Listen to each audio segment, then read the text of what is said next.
Dirigeant, chef d'entreprise, si pour vous la liberté est essentielle, alors je vous invite à planifier. C'est en planifiant, en écrivant vos plans de route, que vous gagnerez en liberté. Alors ça peut ne pas vous sembler naturel, et c'est normal, ça ne l'est pas, mais le naturel n'est pas adapté à toutes les situations.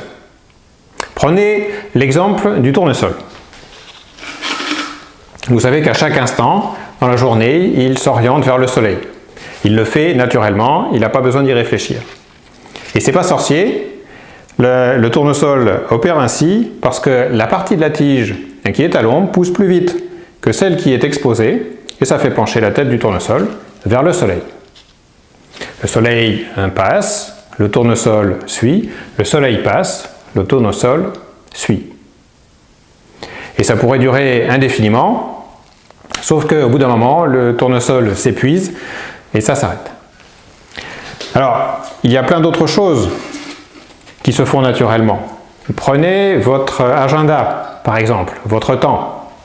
Je suis sûr qu'il y a des journées qui se remplissent naturellement sans que vous ayez même besoin d'y réfléchir. Les journées passent, votre agenda se remplit, les journées passent et votre agenda se remplit. Et ça pourrait durer indéfiniment, non? Remarquez que dans le cas du tournesol, les retombées sont plutôt positives puisque à chaque instant, il capte le maximum d'énergie solaire. Mais vous n'êtes pas un tournesol et vous avez besoin d'évoluer, de vous adapter en permanence. Et si vous laissez votre agenda se remplir naturellement, vous risquez d'être confronté à un écueil qu'on rencontre fréquemment, qui est qu'on commence à faire naturellement ce qu'il est facile de faire et souvent ce qu'on sait déjà faire. Alors c'est plus simple, ça permet de passer rapidement à l'action, mais ça a plusieurs conséquences négatives.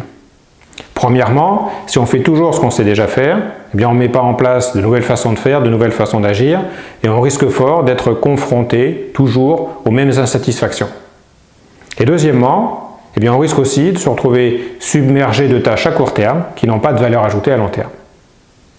Alors, pour gagner en efficacité, planifiez, et en particulier planifier chaque trimestre.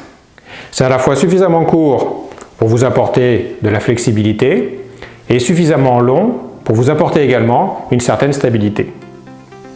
En planifiant, vous construisez votre avenir et votre liberté.